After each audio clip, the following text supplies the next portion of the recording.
Welcome to Ramanamma మండలి channel.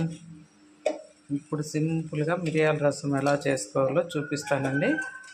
కొద్దిగా 4 గింజలు మెంతులు, మిరియాలు కొంచెం ఎక్కువ, మిరియాల రసమే కాబట్టి జీలకర్ర, కొద్దిగా ధనియాలు వేసుకోవచ్చు. కానీ వేయించి కొట్టిన ధనియాల పొడి ఉంది నా దగ్గర కాబట్టి ధనియాలు వేయలేదు. ఇవన్నీ లో ఫ్లేమ్లో బాగా వేయించుకున్నాం.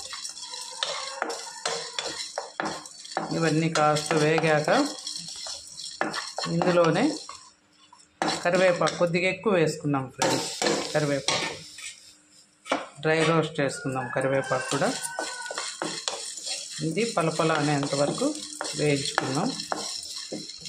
ఇందులోనే కరివేపాకులోనే 4 ఎండుమిర్చి, ఎందుకంటే మిరియాలు కూడా కొంచెం కారం ఉంటాయి ఫ్రెండ్స్, కాబట్టి మనం కొద్దిగానే ఎండుమిర్చి వేసుకుందాం.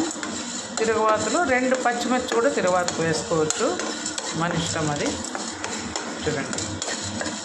చూడండి కరివేపాకు ఇలా అంటే క్రిస్పీగా కావాలి కాబట్టి ఇంకాసేపు డ్రై రోస్ట్ చేద్దాం. ఇవన్నీ డ్రై రోస్ట్ అయ్యాక చల్లారబెట్టుకుందాం. చల్లారబెట్టుకొని ఫ్రెండ్స్ ఎంత క్రిస్పీగా అయ్యాయో ఇందులోనే 2 వెల్లుల్లి కూడా కొంచెం చూడండి. కరివేపాకు ఇలా అంటే పొడి అయిపోవాలి. ఇప్పుడు ఈ వేడికి వెల్లుల్లి కూడా సరిపోతుంది. ఇవన్నీ కాసేపు చల్లారనిద్దాం ఫ్రెండ్స్. చల్లారాక రోట్లో వేసి అన్నీ దంచుకుందాం, ఓకేనా. ఈలోపు ఇది ఆపేసాను మంట, సరిపోతుంది. ఈలోపు మిరియాల రసంలోకి కావాల్సిన మెయిన్ ఇంగ్రీడియంట్ చింతపండు. నేనైతే టమోటాలు వేయను ఫ్రెండ్స్, ఇది పిసి పక్కన పెట్టుకుందాం గుజ్జు తీసి. చాలామంది దీంట్లోకే టమోటాలు కూడా 2 వేస్తారు, నేను వేయను, వట్టి చింతపండు రసమే తీసుకుంటా ఫ్రెండ్స్. ఇప్పుడైతే ఇవన్నీ చల్లారిపోయినాయి. ఇవన్నీ రోట్లో వేసుకున్నాం దంచడానికి. చూడండి వేడిగా ఉన్నప్పుడు రోట్లో వేయకూడదు ఫ్రెండ్స్. తోలు లక్ష్మీదేవి స్వరూపం కదా, కాకుండా తల్లి గర్భంతో కూడా పోలుస్తారు కాబట్టి మనం కాలేవేవి రోట్లో వేయకూడదు. చల్లారిన తర్వాతే దంచుకోవాలి. ఇదంతా పొడి చేసి చూపిస్తా. పెట్టుకున్నాం ఫ్రెండ్స్. ఇప్పుడు రసం తిరువాత పెడదాం. అంతా దంచి పెట్టుకున్నాం కదా. ఆయిల్ మరీ ఎక్కువేం అక్కర్లేదు, జస్ట్ తిరువాత గింజలు ఏగేట్గా పెట్టుకుంటే కాదు. మనం జీలకర్ర దాంట్లో కొట్టేసాం కాబట్టి జస్ట్ తిరువాత గింజలు ఒక్కటి వేసుకుందాం.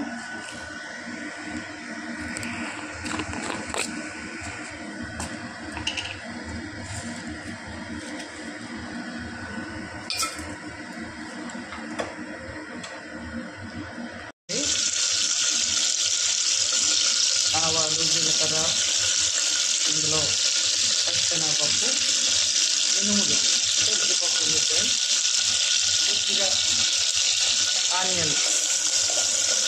ఆల్రెడీ ఇందులో ఆనియన్స్ కూడా వేసి దంచారు ఫ్రెండ్స్. ఏమనుకున్నారు, ఇది ఎండుమిర్చి మనం అన్నీ వేయించుకున్నాం కదా. మినపప్పు, శనగపప్పు, ఎండుమిర్చి, ధనియాలు వేయలేదులేండి, ధనియాల పొడి ఉందని. మిరియాలు, జీలకర్ర అన్నీ వేయించా కదా, ఆ మిక్స్ అన్నమాట ఇది. ఇందులోనే ఎండుమిర్చి కూడా దంచేసా. పచ్చాగా దంచుకున్నాం కదా ఫ్రెండ్స్, ఈ మిక్స్ ఇందులోనే వేసుకున్నాం.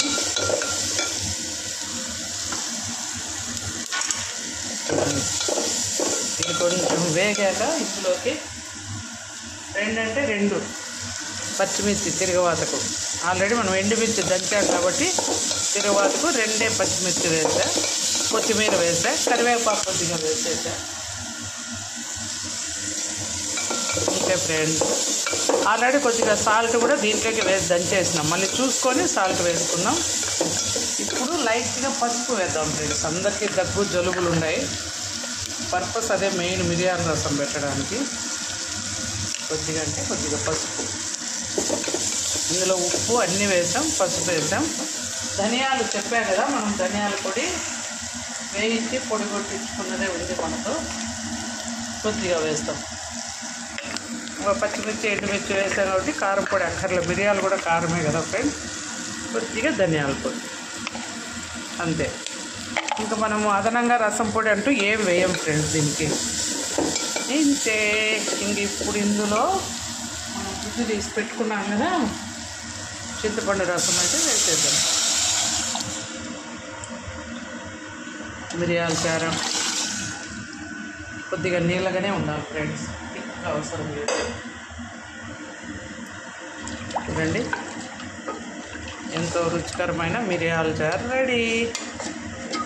చూసారు కదా friends, once again ingredients only మిరియాలు, జీలకర్ర, కొద్దిగా అంటే కొద్దిగా మెంతులు, కొత్తిమీర, కరివేపాకు, చింతపండు రసం, పచ్చిమిర్చి 2 తిరుగుబాతికి, వెల్లుల్లి అన్నీ దంచుకున్నాం, అంతా వేసుకున్నాం. తిరుగుబాతి గింజలు వేసాక కొత్తిమీర, కరివేపాకు వేసి ఇది ఇప్పుడు ఈ స్థితిలోనే మనం సాల్ట్ చూసుకుందాం. కారం సాల్ట్ సరిపోయిందా లేదా.